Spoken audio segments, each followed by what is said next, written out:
cadre de la mise en œuvre du projet Mousso Kounkan pour une participation plus accrue des femmes et des jeunes filles aux élections et réformes au Mali, la plateforme Droits économiques socio-culturels du Mali, PFDESC Mali, a organisé le samedi 17 décembre 2022 dans la cité verte de Kénédougou la cérémonie de lancement des activités et l'inauguration des locaux de la cellule d'orientation de proximité. Dans son discours de bienvenue, la représentante du maire de la commune urbaine de Sikasso, Madame Touré Aramata Bakayoko, a expliqué que ce projet contribuera sans doute à l'émergence sociopolitique des femmes et des jeunes filles dans la région. Cette cérémonie qui nous réunit ce matin vient à point nommé car elle contribue à l'émergence socio-politique des femmes et des filles dans la région de Sikasso particulièrement et à celle de toutes les femmes du Mali en particulier. Depuis l'adoption de la loi 2015, la loi 2015-052, une base juridique est trouvée pour mener à bien cette problématique qui à terme aboutira à une représentativité accrue des filles et des femmes dans les instances de prise de décision et s'inscrit du coup dans le cadre du processus de refondation enclenché dans notre pays par les autorités de la transition basée sur la justice, l'équité et la cohésion sociale. Pour sa part, la coordinatrice de la cellule d'orientation de proximité de Sikasso, Mariam Samba Sidibé, a indiqué que la plateforme Desk Mali et l'ADFIM ont été recrutés par le projet d'appui aux réformes et aux élections au Mali pour la mise en œuvre opérationnelle du projet Mousso Kounkan dans les régions de Kay, Kouloukourou, Sikasso et Ségou. La plateforme Droits économiques, sociaux et culturels du Mali, plateforme DESC du Mali, et l'association de développement des femmes pour un Mali inclusif ADFIM, membres de la coalition des organisations partenaires du PNUD pour des élections reçues au Mali, Cooper Mali, ont été recrutés par le projet d'appui aux réformes électorales au Mali, PAREM, pour la mise en œuvre opérationnelle des activités du projet Mousso Kounkan, ou cellule d'orientation de proximité pour une participation plus accrue des femmes et des jeunes filles aux élections et aux réformes au Mali, et respectivement dans les régions de Sikasso, Ségou, Koulikoro et Kay. Nous voudrions à l'entame de ce propos remercier très sincèrement les premiers responsables de l'administration et des points focaux du PAREM au niveau de l'administration territoriale et de la décentralisation, ainsi que du ministère de la promotion de la femme, de l'enfant et de la famille, qui ont bien voulu nous accorder des audiences à l'effet de présenter et de solliciter leurs accompagnements institutionnels. Nos sincères remerciements et reconnaissance vont également au PNUD et ses partenaires qui nous ont fait confiance à travers le PAREM.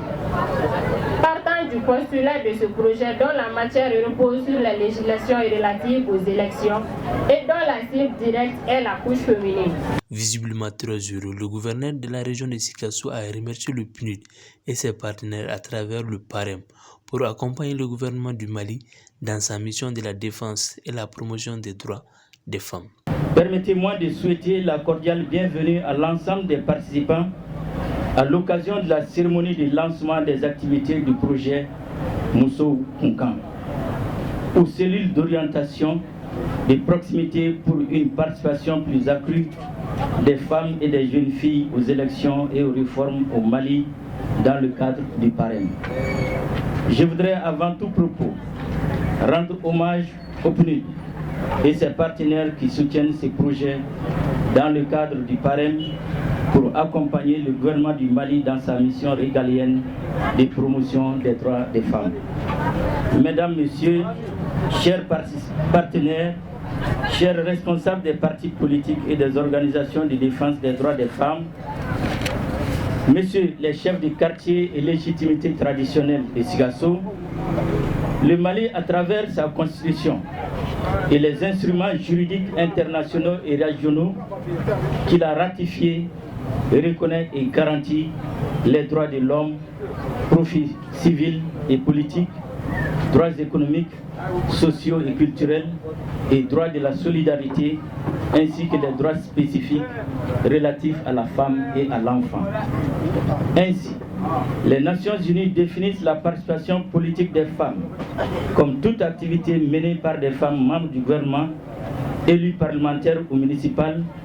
responsables d'entreprises publiques, membres des partis politiques et actifs au sein de la société civile. Entre 2014 et avril 2020, le Mali a enregistré plus d'avancées institutionnelles en matière d'équité de genre qu'au cours des 3 décennies précédentes. En effet, la volonté politique exprimée au plus haut sommet de l'État a permis l'adoption de la loi 2015-052 du 18 décembre 2015, instituant des mesures pour promouvoir le genre dans l'accès aux fonctions nominatives et électives. Cette loi a permis au Mali d'enregistrer un bond dans la représentation des femmes lors des élections communales de 2016 et législatives de 2020. Mesdames, Messieurs, chers participants, l'histoire des 3 dernières transitions politiques au Mali souligne l'importance capitale d'un climat apaisé et sous-tendu par des rapports de confiance entre les populations et les autorités pour la réussite des importantes réformes envisagées lors de cette période charnière. Plus particulièrement, les acteurs nationaux ou internationaux s'accordent sur le fait que la révision prévue du processus électoral et de la Constitution ne pourra aboutir de façon réussie sans une inclusion et contribution significative des forces vives, en particulier des femmes et des jeunes, dont le poids démographique et électoral, ainsi que le rôle primordial dans la construction d'une paix durable, ne soit plus à démontrer. Cette cérémonie de lancement des actes du projet a été clôturée par l'inauguration des locaux de la cellule d'orientation de proximité de la région, dont la coupure du ruban symbolique a été faite par le gouverneur Daniel Damélé.